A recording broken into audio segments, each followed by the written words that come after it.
Salut à tous, très heureux de vous retrouver avant de passer à la série vélo qui va arriver très vite sur la chaîne. Je voulais faire cette vidéo un peu de transition sur les itinéraires. Aujourd'hui, on va parler de comment je fais pour tracer mes itinéraires. C'est une question maintenant qui est un peu au cœur de toutes nos pratiques, hein, que ce soit en trail, que ce soit en vélo, en course à pied, toutes les aventures qu'on peut faire. Effectivement, on trace beaucoup des itinéraires. On est tous à utiliser des méthodes un peu différentes. Je vous avais fait une vidéo qui date maintenant d'il y a plus de 2 ans sur comment je traçais mes itinéraires. À l'époque, je vous expliquais que j'utilisais à la fois Strava, le traceur d'itinéraire sur Strava, et Géoportail un peu en parallèle. Depuis, il y a énormément de choses qui sont passées. Strava est passé de façon payante maintenant. Le traceur d'itinéraire est payant, on va en discuter. Il y a plein de choses qui se sont ajoutées à Strava. Ça a vraiment évolué de ce point de vue-là. Il y a d'autres choses aussi, hein, d'autres acteurs sur le marché, on va dire, qui ont émergé aussi, d'autres qui étaient déjà existants, qui sont toujours là et qui sont toujours bien présents. Donc on va essayer de faire un petit peu le tour de tout ça. Je vais essayer de vous expliquer pourquoi moi, en l'occurrence, j'utilise toujours Strava de façon un peu différente par le passé. Et puis je vais essayer aussi de faire un peu le tour des principaux concurrents. N'hésitez pas déjà en commentaire, hein, si je ne parle pas des solutions que vous utilisez, à les mettre en commentaire. Ça pourra toujours aider la communauté à aller voir, à aller jeter un œil.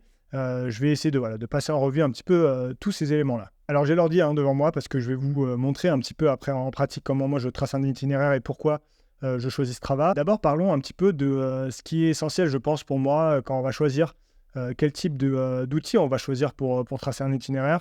Il y a pas mal de critères, je pense, à prendre en compte. Le prix, vous le verrez, est un de ces critères parce qu'aujourd'hui, les meilleures solutions, à mon sens, sont des solutions payantes. Il y a aussi plein de solutions gratuites qui peuvent totalement faire l'affaire en fonction de ce que vous faites et de vos besoins, en fait, hein. Mais en tout cas, c'est évidemment un élément important dans l'équation, le prix, je pense. Mais au-delà du prix, il y a pas mal d'éléments, hein, à prendre en compte. Tout d'abord, évidemment, l'ergonomie. L'ergonomie, c'est-à-dire de comment on va tracer l'itinéraire sur l'outil. Est-ce que c'est simple? Est-ce qu'il y a des choses qui nous facilitent la tâche sur l'outil, par exemple, notamment le système de tracé automatique, c'est-à-dire qu'on va cliquer entre deux zones et le tracé va suivre automatiquement des chemins, ou alors est-ce qu'il faut faire tout de façon manuelle, point par point? Ça, c'est un élément hyper important. Évidemment, les fonds de carte. Dans l'ergonomie, ça, c'est hyper important, je pense. Quel fond de carte on a accès en fonction de ce qu'on a besoin, notamment en France, les cartes IGN, hein, ça peut être un énorme atout, et ça va souvent rentrer aussi, ça va être souvent lié au prix, hein, parce que souvent, on va avoir des cartes gratuites de type OpenStreetMap en version gratuite, et puis ensuite, dès qu'on va vouloir passer sur des fonds de cartes un peu plus élaborés, là, on va devoir payer. Ça va être souvent une option. Je pense que c'est notamment le choix qu'a fait OpenRunner, hein, j'y reviendrai. Ensuite, au-delà de l'ergonomie, hein, autre élément évidemment, c'est la compatibilité avec vos montres GPS. Aujourd'hui, il y a pas mal de liens qui sont faits, notamment entre Strava et les différentes marques de montres GPS. Donc ça peut être aussi un élément à prendre en compte. Dès qu'on va tracer un itinéraire sur la plateforme, est-ce qu'on peut récupérer directement sur sa montre? Ça peut être un élément intéressant. L'utilisation, évidemment, sur le smartphone. Est-ce que si je trace quelque chose sur mon ordinateur, souvent c'est plus facile de tracer sur l'ordinateur, on a une meilleure vision. Est-ce que je peux ensuite récupérer le tracé sur smartphone? Est-ce que je peux aussi tracer directement sur smartphone? Des fois, on n'a pas accès à notre ordinateur. On pense que ça peut aller plus vite de le faire sur le smartphone. Est-ce que c'est une possibilité ou pas? Ça, c'est aussi un élément, je pense, à prendre en compte. Et enfin, quelque chose qui peut être aussi intéressant, ça peut être l'utilisation de cartes en mode hors ligne. C'est-à-dire qu'on va télécharger les cartes en amont. Et puis ensuite, si on est dans la montagne, par exemple, et qu'on n'a pas de réseau, est-ce qu'on peut utiliser ces cartes même sans réseau? Parce que le GPS fonctionne même sans réseau, évidemment. Donc ça peut être aussi un élément intéressant à prendre en compte. Je vous ai présenté un petit peu les critères, selon moi, qu'il faut regarder avant de choisir l'outil qu'on va utiliser. Je vais maintenant passer un peu en revue les plus grandes solutions, les plus connues, on va dire, en tout cas de mon point de vue. C'est vrai que j'ai un prisme trail et vélo, ce qui fait que forcément, il y a certaines plateformes que moi j'utilise plus et qui me paraissent plus connues, mais je sais que notamment en rando, il y a aussi pas mal de choses maintenant qui existent, que les randonneurs utilisent et que j'ai pas forcément connaissance, ou en tout cas pas une connaissance très profonde. Donc n'hésitez pas, hein, si vous avez des applications, encore une fois, que vous utilisez et que j'ai pas mentionné ici, à les mettre en commentaire, ça peut être toujours intéressant. Alors évidemment, hein, je vais commencer par Strava, mais Strava, je vais le détailler dans une troisième partie parce que, comme vous l'avez compris, hein, c'est moi la solution que j'utilise. Je vais essayer de vous expliquer tout ça en détail et vous montrer un exemple sur l'ordinateur. Donc je vais pas le détailler ici. Deuxième gros acteur dans le monde de la trace, si je puis dire, c'est Komoot. Komoot, c'est évidemment très connu dans le monde du vélo, hein, et notamment le vélo longue distance. C'est là un petit peu que Komoot est né, c'est là que l'ADN se trouve pour cette application. C'est très connu de ce point de vue-là. C'est une solution au premier abord qu'on peut penser gratuite. Alors en fait, ça l'est pas du tout. Komoot propose à l'inscription d'avoir une région gratuite. Alors Komoot va fonctionner par région, c'est-à-dire qu'on va pouvoir débloquer un petit peu des régions autour de chez vous. Une région, c'est à peu près la taille d'un petit département, on va dire. Et ensuite, en fonction de ce que vous voulez faire comme trace, eh ben, vous allez acheter des régions ou alors des packs de régions. Ça peut être un pays, ça peut être le monde entier. Et en fonction de ce que vous allez acheter, vous allez évidemment payer plus ou moins cher. Il y a également un système d'abonnement par an. Donc, Komoot, c'est une solution qui est payante, au même titre que Strava, vous le verrez. Komoot a vraiment essayé d'axer sur les informations qu'ils allaient donner sur votre tracé, donc le type de sentier sur lequel vous allez passer. Et quand vous tracez un itinéraire, vous voyez à peu près le type de sentier que c'est. Donc, vous comprenez déjà un petit peu l'ADN vélo aussi qu'il y a derrière ça, hein, notamment le off-road. Quand on est en gravel, typiquement, on a envie de savoir si c'est un chemin plutôt gravillon, si c'est un chemin plutôt un peu engagé, type VTT, et que en gravel, on n'est pas sûr de pouvoir passer.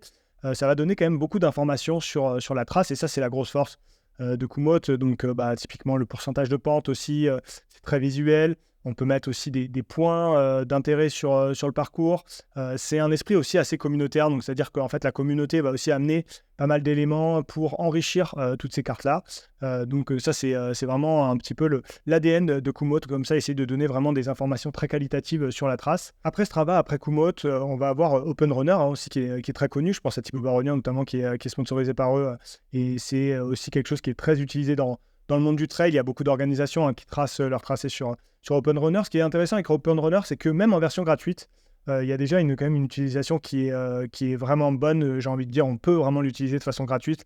Là où Komoot, là où Strava, en fait, Strava déjà, c'est uniquement réservé pour tracer des itinéraires aux abonnés. Donc, il faut payer d'ores et déjà. Komoot, c'est, comme vous l'avez vu, c'est faussement gratuit. Là où Open Runner, pour le coup, c'est intéressant déjà en version gratuite. D'ailleurs, ça m'arrive de l'utiliser de façon très ponctuelle sur certaines choses, notamment quand j'ai besoin d'aller voir des parcours qui ont été réalisés sur Open Runner. C'est intéressant. Maintenant, encore une fois, si vous voulez une expérience complète, il va falloir payer, évidemment. Notamment, je vous parlais des fonds de cartes qui sont payants. Il faut les acheter sur Open Runner. Ce que je trouve intéressant sur Open Runner, c'est que quand on va créer un itinéraire, par exemple sur l'ordinateur, on va le retrouver sur l'application. Et puis ensuite, on va vraiment pouvoir voir très précisément où on se trouve sur cet itinéraire-là. Notamment, moi, je m'en sers pas mal en suivi de course aussi parce que sur l'application, on peut voir notamment où on se trouve en termes de kilomètres, où on peut aller en termes de kilomètres. Et on a tous ces repères-là, ce qui fait que nous, quand on fait des suivis de course, c'est intéressant parce que on voit directement que il y a 7 km par exemple entre deux points, que c'est à peu près tant de temps, et donc voilà, c'est un peu comme ça qu'on gère. De ce point de vue-là, je trouve que la liaison entre la version web et la version smartphone, c'est assez intéressant, c'est assez bien fait. Après, forcément, dès tant qu'on reste sur la version gratuite, ça reste quand même relativement limité en termes de fond de carte et ce genre de choses. Donc, même aussi en termes d'ergonomie, je trouve, de tracé, c'est pas ce qu'il y a de mieux, à mon sens. Il y a mieux, comme vous le verrez. Et voilà, mais globalement, c'est intéressant parce qu'on peut quand même vraiment bien l'utiliser de façon gratuite. Ceux qui ne veulent pas payer, je pense que Open Runner, c'est une vraie bonne solution. Autre application qui est très connue, pour le coup, Iphigénie. C'est plus connu, je pense, dans le monde de la randonnée. Iphigénie, c'est intéressant. On peut acheter des cartes, les télécharger hors ligne et puis après les avoir partout en montagne. C'est vraiment très utilisé, notamment par les randonneurs. Je pense également à, pour le coup, une application qui est là gratuite, que j'ai beaucoup utilisé avant d'utiliser Strava, c'est Calcul Itinéraire. Disons que le design et l'ergonomie, c'est pas là où ils sont le meilleur. Par contre, ça fonctionne bien. À vrai dire, moi, pendant des années, j'ai tracé sur Calcul Itinéraire beaucoup. Donc ça fonctionne toujours. Aujourd'hui, je pense qu'il y a des solutions qui sont un peu plus intéressantes, mais c'est une option qui est gratuite et ça, c'est quand même pas négligeable. Après, évidemment, il y a aussi maintenant toutes les applications de montres GPS. Je pense à Suunto, je pense à Garmin, je pense à Coros, évidemment, qui vient d'intégrer aussi Coros un système de création d'itinéraire directement depuis l'application. Je pense que dans ces marques-là, Suunto se détache un petit peu, je trouve, par notamment les cartes de chaleur, qui sont plus intéressantes, je trouve, chez Suunto. Alors, c'est vrai que moi, ces dernières années, j'ai très peu utilisé Suunto, même la Suunto verticale, au final, je je l'ai assez peu utilisé. Pour l'autant, je pense que l'application Suunto pour tracer les itinéraires, c'est vraiment intéressant. Je pense notamment quelque chose qu'on trouve que là pour l'instant, je crois, c'est les cartes de chaleur en ski de randonnée. Ça, c'est hyper, hyper intéressant, hyper, même d'un point de vue sécurité, quand on est en montagne, où on ne sait pas exactement où on va passer, on est en ski, c'est hyper intéressant d'avoir ça sous la main. Donc voilà, Suunto, pour moi, est un peu au-dessus sur les marques de mon GPS en termes pour tracer les itinéraires. Voilà, j'ai fait un petit peu le tour des grandes solutions qui existent. Je vais essayer de vous expliquer maintenant pourquoi moi j'utilise Strava. Dans la vidéo que j'avais faite il y a 2 ans, je vous ai expliqué que j'utilisais en parallèle Strava et GeoPortail pour avoir accès aux cartes IGN et voir en même temps sur Strava où c'est que je traçais. Alors c'était un petit peu fastidieux, j'en conviens, comme manière de faire. Aujourd'hui, vous le verrez, Strava a beaucoup évolué. Et Strava aujourd'hui intègre par quelqu'un qui est de la communauté, qui me suivait sur Twitter, Xavier, que je salue. Maintenant, il y a quelque chose qui permet d'avoir directement les cartes IGN sur le traceur d'itinéraire Strava. Donc ça évidemment, ça concerne le territoire français, mais on parle essentiellement du territoire français ici, évidemment. C'est ce qui nous concerne en général. Et ça, c'est un énorme plus qui fait qu'aujourd'hui, directement sur le traceur d'itinéraire Strava, on peut avoir les cartes IGN. Donc on peut tracer directement sur les cartes IGN. Et ça, c'est un énorme plus, évidemment, puisqu'on peut en même temps avoir tous les avantages de Strava. Mais je vais revenir sur tout ça en détail. Je pense vraiment que Strava est la meilleure solution aujourd'hui sur le marché. Je vais essayer de vous expliquer pourquoi. D'abord, évidemment, il y a quand même des défauts à cette solution et il n'y a pas que des avantages, même si pour moi les avantages sont tellement énormes que ça surpasse évidemment les défauts. Premier défaut de cette solution, c'est évidemment le coût de l'abonnement, puisque pour avoir accès au traceur d'itinéraire, il faut être abonné à Strava. Ça, c'est une condition de base. Donc, c'est à l'année 60 €, donc 5 € par mois. Pour avoir accès au traceur d'itinéraire, là où, comme je vous le disais, il y a d'autres solutions qui sont gratuites au départ et puis après qu'on va pouvoir upgrader. Là, déjà, même pour avoir la solution de base, il faut être abonné à Strava. Cela dit, pour 5 €, évidemment, ça donne accès au traceur d'itinéraire, mais ça donne accès à plein d'autres choses aussi. Tout ce que permet l'abonnement. Pour moi, même pour 5 € par mois, je crois que ça vaut le coup, ne serait-ce que pour ça, de payer pour avoir accès au traceur d'itinéraire, tellement, si vous en avez besoin, en tout cas, si c'est quelque chose que vous utilisez, il est tellement bien fait que je pense que ça vaut le coup, ne serait-ce que pour ça, de payer l'abonnement Strava. Autre petit défaut, je trouve, de ce traceur d'itinéraire, c'est qu'il n'y a pas encore de modèle ski de rando, donc pas de carte de chaleur ski de rando. C'est un sport, évidemment, que depuis quelques années, je pratique de plus en plus. Et je trouve que ça manque. Comme je vous le disais juste avant, un Suunto permet d'avoir des cartes de chaleur en ski de rando, là où pour l'instant, ça n'existe pas sur Strava. J'espère que ça va arriver. Je pense que ça concerne quand même beaucoup moins d'utilisateurs que le vélo, que la course à pied, que la randonnée. Donc forcément, Strava, ce n'est pas une priorité pour eux. Mais j'espère vraiment que ça va arriver parce qu'en tant qu'utilisateur et en tant que pratiquant du ski de randonnée, c'est quelque chose qui me manque pour le coup. Dernier petit défaut, je trouve que, évidemment, Strava, le traceur d'itinéraire est à la fois disponible sur la version web et à la fois disponible sur l'application mobile. Je trouve que sur l'application mobile, c'est pas forcément là où c'est le plus simple. Je pense qu'il y a d'autres applications sur mobile qui sont un peu plus ergonomiques de ce point de vue-là. Autant je trouve que la version web est vraiment quasi idéale, quasi parfaite à mon sens. Autant sur le téléphone, c'est pas là où je trouve que c'est le mieux fait. Donc ça, c'est quand même aussi un élément à prendre en compte. Je vais vous parler maintenant des gros avantages, à mon sens, de cette solution. Je vais en même temps vous montrer un exemple concret, un petit peu de ce qu'on peut faire directement sur la version web. Pour le coup, comme je vous le disais, sur l'application mobile, c'est un tout petit peu moins ergonomique à mon sens. Pour autant, sur le web, là, c'est là vraiment une solution pour moi idéale. Je trouve aujourd'hui que c'est vraiment la façon la plus ergonomique de tracer des itinéraires. C'est à la fois hyper simple à prendre en main, à la fois quand on connaît l'outil, on peut aller quand même assez loin dans la manière de tracer les itinéraires. Il y a énormément d'options aujourd'hui, ça ne cesse d'évoluer, ça ne cesse de progresser. Entre le moment où Strava a lancé son abonnement et a mis cette fonctionnalité pour les abonnés, aujourd'hui, la solution a vraiment évolué. Il y a plein de choses qui arrivent sans cesse. Pour ça aussi que j'ose espérer que un jour le ski de rando arrive sur ce traceur d'itinéraire. Donc ça, c'est hyper intéressant quand on est utilisateur, évidemment, de voir évoluer un petit peu l'outil. Il est déjà quasi parfait à mon sens aujourd'hui. Enfin, je vois pas trop ce qui pourrait vraiment améliorer. Et ils vont toujours plus loin. Donc ça, c'est quand même hyper intéressant. Autre gros avantage, je trouve, de ce traceur d'itinéraire Strava, c'est que ça communique très bien avec toutes nos marques de montres GPS. Évidemment, moi j'ai la chance de pouvoir tester un petit peu tout ce qui se fait sur le marché entre les différentes marques. Et quelle que soit la marque que j'utilise, que ce soit Garmin, beaucoup depuis quelques mois, que ce soit Coros, etc. En fait, je vais pouvoir tracer directement sur le traceur d'itinéraire Strava et la trace va être envoyée directement dans l'application de la montre GPS et ensuite, je l'ai directement sur ma montre. Donc ça, c'est quand même quelque chose de hyper intéressant, c'est-à-dire que ça communique hyper bien et ça, c'est le gros avantage de Strava, hein, c'est qu'ils ne sont pas liés à une seule marque de montre GPS, donc quelle que soit la marque, vous allez avoir ces liens qui vont se faire et ça, c'est hyper intéressant. Là où, typiquement, si vous aviez misé sur le concepteur d'itinéraire de Suunto et que demain, vous passez chez Garmin, vous perdez ce que vous aviez avec Suunto et vous ne pouvez pas communiquer entre vous le monde. Donc ça, c'est quand même le gros avantage de Strava d'avoir un petit peu ces liens avec tout le monde. Énorme avantage aussi, je trouve, de Strava par rapport aux autres. Je vous parlais tout à l'heure des cartes de chaleur de Suunto en ski de rando qui étaient hyper intéressantes. Les cartes de chaleur de Strava, évidemment, c'est les meilleures aujourd'hui sur le marché, tout simplement pour deux raisons. La première, c'est que tout le monde est sur Strava. Aujourd'hui, quasiment tout le monde, tous les utilisateurs, en tout cas tous ceux qui ont une montre GPS, je n'ai pas de chiffres à vous donner, mais je pense qu'il y a une énorme majorité des gens qui ont une montre GPS aujourd'hui qui sont sur Strava. Et donc, forcément, ça, c'est des bases de données qui sont hyper intéressantes pour créer des cartes de chaleur. C'est donc les cartes de chaleur les plus complètes sur lesquelles on peut se baser pour tracer des itinéraires. Et l'autre avantage de ces cartes de chaleur, c'est qu'elles sont actualisées. J'ai un exemple très concret que je peux vous montrer directement. Donc là, je suis sur la zone autour de chez moi, à Beaufort. Et comme vous le voyez ici, sur ce tracé, donc ça, c'est un chemin. Ici, il y avait un chemin. Comme vous voyez, il y a une toute petite ligne bleue. Et vous l'auriez pris encore 1 an et demi en arrière. Elle était totalement bleue. Là où le chemin que vous voyez aujourd'hui, qui est totalement bleu, n'existait pas en fait. Pourquoi ? Parce que la commune de Beaufort a fait des travaux à ce niveau-là. Et donc, ils ont coupé le chemin qui est là pour en créer un autre. Et donc, l'application Strava, à force, dans les mois qui ont suivi, ils ont vu que finalement, les gens commençaient à prendre un nouveau chemin, un nouveau itinéraire, et ils ont actualisé petit à petit cette carte de chaleur. Ça, c'est hyper intéressant. Pourquoi ? Parce que typiquement, ça arrive très souvent en montagne, partout un peu sur le territoire.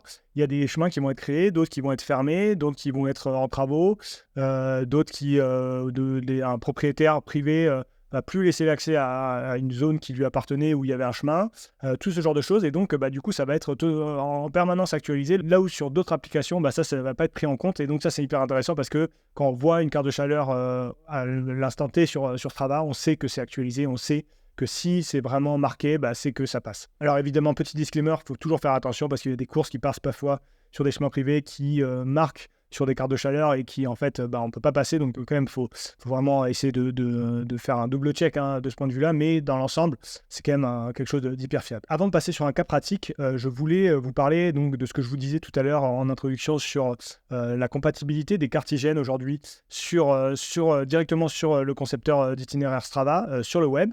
Donc, c'est permis par une extension uniquement disponible sur Chrome. Donc, il faut être utilisateur Chrome, il faut utiliser ce navigateur. C'est une extension Chrome qui a été développée, donc, comme je vous le disais, par Xavier, quelqu'un qui me suivait sur Twitter. Et quand je lui avais parlé de la manière dont justement, je traçais à l'époque entre Géoportail et Strava, il s'est dit, tiens, moi, je peux totalement faire une extension qui mette directement qui permettent aux utilisateurs du traceur d'itinéraire Strava d'avoir les cartes IGN dans l'application. Donc ça, c'est hyper cool qu'il ait développé ça, qu'il a passé beaucoup de temps à développer ça.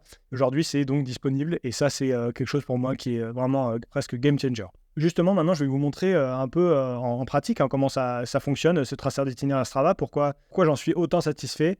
On va prendre un petit cas concret. Je vais créer tout simplement un itinéraire trail autour de chez moi à Beaufort et je vais vous montrer un petit peu justement comment ça marche, comment ça fonctionne, pourquoi je trouve que c'est autant ergonomique et aussi évidemment l'utilisation des cartes IGN. Alors on se retrouve ici sur le concepteur d'itinéraire Strava. Comme vous le voyez, je suis autour de Beaufort. Donc je vais zoomer un petit peu sur Beaufort. Vous voyez d'ores et déjà que j'ai activé les cartes de chaleur qu'on voit très bien ici. Hyper intéressant, évidemment. Il y a une base de données qui est énorme et on va se rendre compte directement un petit peu là. Je suis en course à pied. Course à pied reprend à la fois la course à pied, à la fois le trail.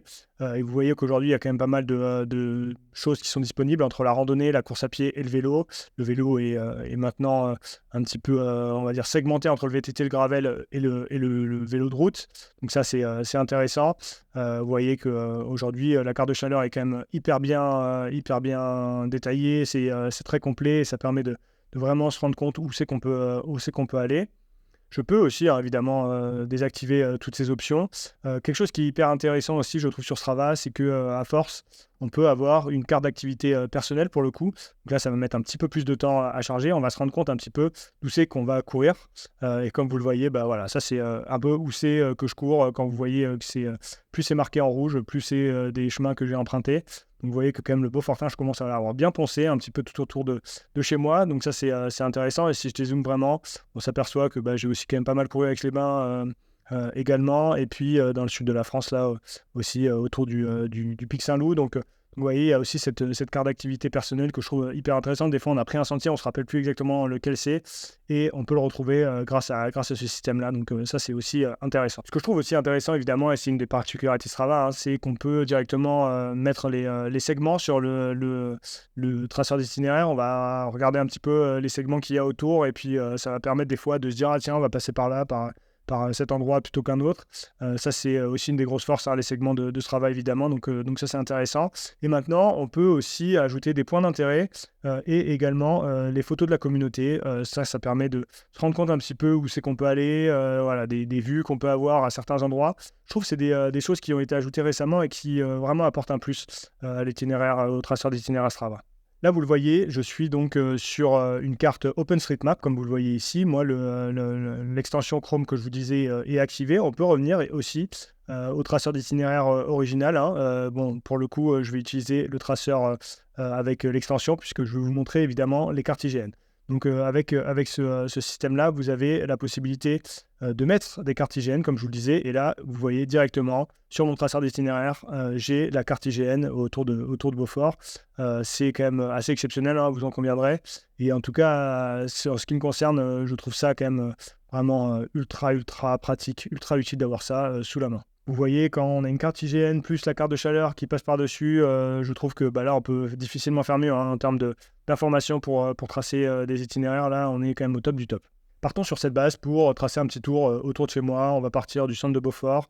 Vous voyez qu'il y a, quand je vous parlais d'ergonomie tout à l'heure, et qu'il y a des choses qui sont intéressantes, c'est que sur Strava, il y a un système qui permet voilà, si on clique entre deux points, vous voyez par exemple, si je clique entre ces deux points, ça va me tracer directement l'itinéraire en fonction de ce que je vais lui indiquer comme option que je veux. Donc moi, en l'occurrence, souvent, je reste sur suivre les itinéraires les plus populaires.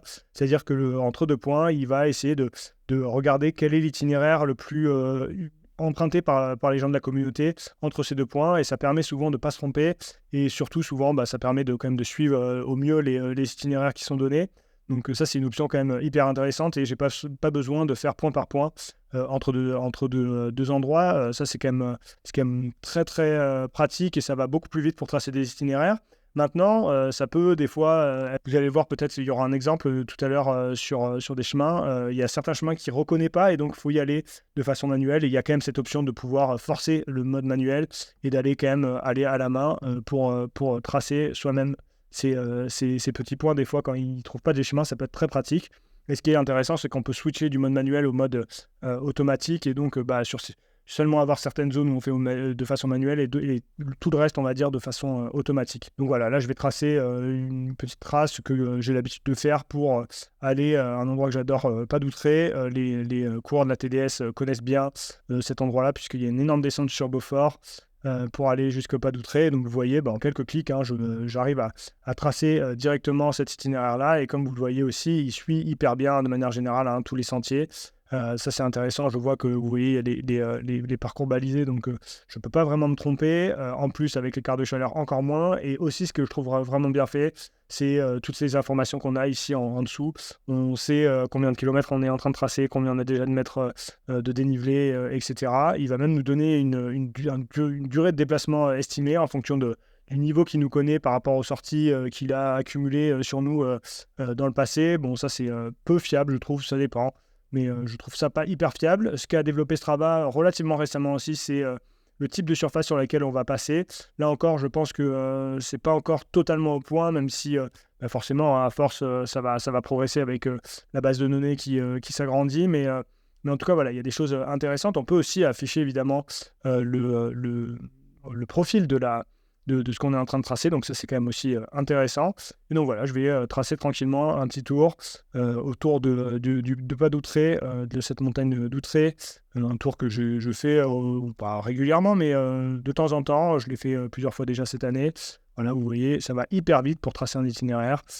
Et là, je crois que je vais d'ailleurs avoir un exemple. Je ne sais pas si je vais avoir un exemple ici de ce que je vous disais, de devoir passer des fois de façon manuelle. Je crois que maintenant, il les reconnaît ces chemins là où des fois, il ne les reconnaissait pas dans le passé. Mais voilà, vous voyez, en quelques clics, hop, j'ai tracé ma boucle autour de Pas-d'Outré, j'ai les cartes IGN, j'ai les cartes de chaleur. Ça va hyper vite. Et là, directement, je sais que voilà, j'ai un tour qui fait 22 km. 1650 de dénivelé et voilà, j'ai directement cet itinéraire. Je vais pouvoir l'enregistrer, lui donner un nom, le mettre en public, en privé. Si je mets la petite étoile, ça va aller directement dans mes applications de mon GPS et je vais pouvoir directement le récupérer sur les applications de mon GPS. Donc ça, c'est hyper facile. Voilà, je vais mettre un titre très simple et vous allez voir qu'une fois que vous enregistrez l'itinéraire maintenant, vous avez pas mal d'informations qui sont intéressantes. Déjà, vous avez des photos des endroits où vous allez passer. Donc ça va vous donner un petit aperçu de ce que vous allez pouvoir voir sur votre parcours. Vous avez également un résumé un petit peu de tout ce que vous avez tracé, votre boucle évidemment, très visuel. Et puis aussi le profil, ça c'est hyper intéressant. Là, les informations de base. Et puis en dessous, tous les segments que vous allez passer sur ce parcours-là. Donc ça aussi, c'est assez cool, je trouve, d'avoir. Et vous voyez que c'est hyper simple d'utilisation, hyper complet, hyper précis. Et c'est vraiment, pour moi, un outil quasi parfait aujourd'hui. Voilà, c'est avec cet exemple concret que je termine cette vidéo qui a été longue sans doute. Je ne sais pas exactement combien de temps ça a duré, mais en tout cas, je voulais être le plus exhaustif possible. Encore une fois, si vous avez des questions, n'hésitez pas à aller en commentaire. Et puis nous, on se retrouve très vite pour parler de vélo. Peut-être de trail un petit peu avant le vélo, mais très vite de vélo. Et puis d'ici là, courez bien. Allez, ciao à tous.